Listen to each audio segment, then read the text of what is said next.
नितेश राणे यांना सिंधुदुर्ग येथील जिल्हा व सत्र न्यायाधीश यांनी जी शिक्षा सुनावली होती त्या शिक्षेच्या विरुद्ध नितेश राणे यांच्यामार्फत मुंबई येथील उच्च न्यायालयात कोल्हापूर सर्किट बेंचसमोर अपील दाखल करण्यात आलं होतं। त्या अपिलाची आज सुनावणी झाली आणि अपिलाच्या सुनावणीमध्ये नितेश राणे यांना झालेल्या शिक्षेला स्थगिती मिळावी, त्यांना 1 महिना कारावासाची जी शिक्षा झाली होती तो कारावास भोगण्याला शिक्षेला स्थगिती मिळावी असा अर्ज केला होता। दोन्ही बाजूचं म्हणणं ऐकून घेतल्यानंतर न्यायमूर्ती यांनी सदरची शिक्षा 1 महिन्याची जी होती त्याला स्थगिती दिलेली आहे।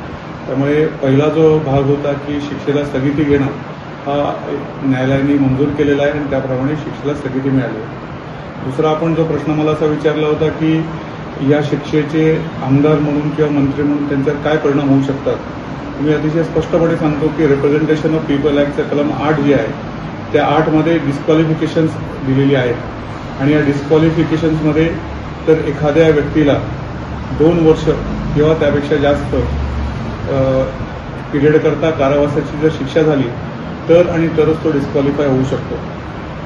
श्री नितेश राणे यांना 1 महिन्याची शिक्षा झालेली होती, त्यामुळे मुळातच ते डिस्क्वालिफाय होऊच शकत नाहीत। त्यामुळे अदरवाईज सुद्धा त्यांना हे डिस्क्वालिफिकेशन या शिक्षेमुळे जाऊ शकलं नसतं आणि त्यातून परत न्यायालयाने आता याला स्थगिती दिल्यामुळे आता सध्या तरी ते मॅटर इथे थांबलेलं आहे। या अपिलावरती ज्यावेळी सुनावणी होईल त्यावेळी बाकीच्या गोष्टी स्पष्ट होतील।